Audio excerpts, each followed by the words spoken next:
राधे राधे दोस्तों। आज मेरे किचन में बन रही है करेला और सेमी की सब्जी। ये बहुत ही टेस्टी रेसिपी है दोस्तों, बिल्कुल भी कड़वी नहीं लगेगी। इसमें मैं कुछ ट्रिक बताऊंगी, उसे आप फॉलो करते जाइएगा ना तो इसकी कड़वाहट है वो बिल्कुल भी नहीं रहेगी। ये छत्तीसगढ़ी डिश है दोस्तों, बहुत ही पसंद किया जाता है। तो चलिए शुरू करते हैं। तो यहाँ पे मैंने 150 ग्राम लिया है सेमी, और इसके डंठल है आगे और पीछे के, वो मैंने निकाल के वॉश करके रख लिया है। और यहाँ मैंने लिए है 200 ग्राम करेला। तो करेले के छिलके मैंने नहीं निकाले हैं, अगर आप चाहें तो करेले के छिलके निकाल सकते हैं। इसे मैंने पतले पतले लंबे लंबे काट के रख लिया है वॉश करके। तो चलते हैं अब गैस की तरफ। तो इसे बनाने के लिए ना हमें तेल तो थोड़ी सी ज़्यादा लगती है। तो यहाँ हमें 3 बड़े चम्मच तेल डालना है। तेल की कंजूसी बिल्कुल भी ना करेंगे दोस्तों, वरना करेला जो है ना वो भूनती नहीं है, जलती है। तो यहाँ पे फ़ोरन के लिए मैंने मिर्च और प्याज लिया है। तो मिर्च को हम डाल देते हैं और प्याज को भी हम डाल देते हैं और इसे थोड़ा सा भून लेंगे। तो मिर्च की क्वांटिटी मैंने 10 से 12 ली है और प्याज मैंने 1 लिया है। तो इसे भूनने के बाद हम यहाँ पे करेला डाल देते हैं। और अगर करेले बीज वाले हों तो ये तो बहुत ही अच्छी बात है। बीज वाले करेले में ना कड़वाहट है वो कम होती है।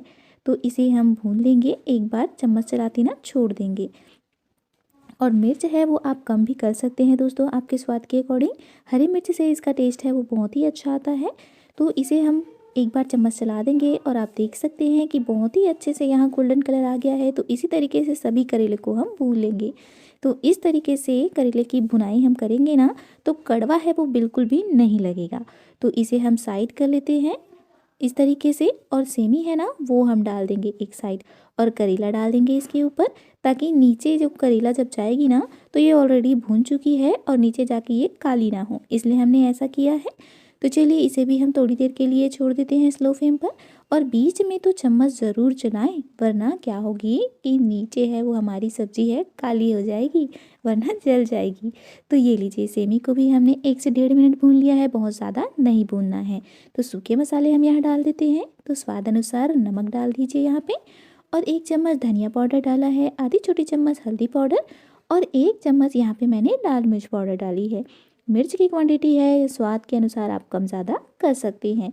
मेरे यहाँ पे ना इस सब्ज़ी को थोड़ी सी चटपटी खाना पसंद करते हैं दोस्तों, इसलिए मैंने मिर्च की क्वांटिटी है थोड़ी सी ज़्यादा डाली है।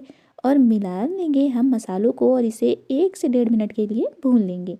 धीमी आंच पे ही आपको भूनना है, वरना मसाले हैं वो जल सकते हैं। तो ये लीजिए, भूनने के बाद हमने इसे साइड कर देते हैं। और साइड करने पर हम यहाँ पे डालेंगे टमाटर। टमाटर की क्वांटिटी यहाँ पे आप कहेंगे कि बहुत ज़्यादा डाल दे रही है, लेकिन ये अगर भुनेगी ना तो बहुत ही कम हो जाएगी।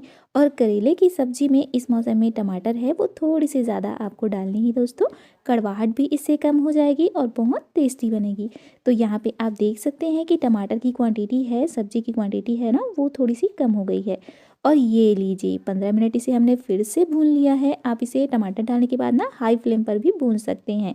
तो यहाँ आप देख सकते हैं मेरी सब्ज़ी की क्वांटिटी है वो कितनी कम हो गई है। तो ज़्यादा टमाटर डाल के बनाएंगे ना तो ये टेस्ट भी रहेगी, कड़वाहट भी नहीं रहेगी। तो ये बन चुकी है। तो लास्ट में मैं धनिया की पत्ती डाल के इसे कर रही हूँ मिक्स। और इस सब्ज़ी को मैं आपको पास से भी दिखाती हूँ। ये लीजिए, कितनी अच्छी भुनी है, बहुत ही अच्छी बन के रेडी होती है दोस्तों, बहुत ही टेस्टी लगती है। मेरे यहाँ तो इस तरीके से खाना बहुत पसंद करते हैं। तो चलिए, मैंने इसे सर्व किया है रोटी के साथ, और ये चावल की रोटी है। चावल की रोटी में मैंने चावल में गेहूं का आटा डाल के मिक्स कर दिया और इसे रोटी बना दिया है। तो एक नहीं आ रही थी ना तो मैं कटिंग करके इसे प्लेट पे रख दिया है। तो इसे आप चावल के साथ, रोटी के साथ, पराठे के साथ, पूड़ी के साथ खाएं, बहुत ही टेस्टी लगती है दोस्तों। तो इस रेसिपी को आप भी ट्राई कीजिए। और अगर आपने पहले इस रेसिपी को बना के टेस्ट कर लिया है तो मुझे कमेंट में ज़रूर बताइएगा। और पसंद आई होगी ना मेरी रेसिपी आपको तो लाइक शेयर सब्सक्राइब ज़रूर कीजिएगा दोस्तों। फिर मिलती हूँ इसी तरीके से आसान इजी रेसिपी के साथ। तब तक के लिए राधे राधे।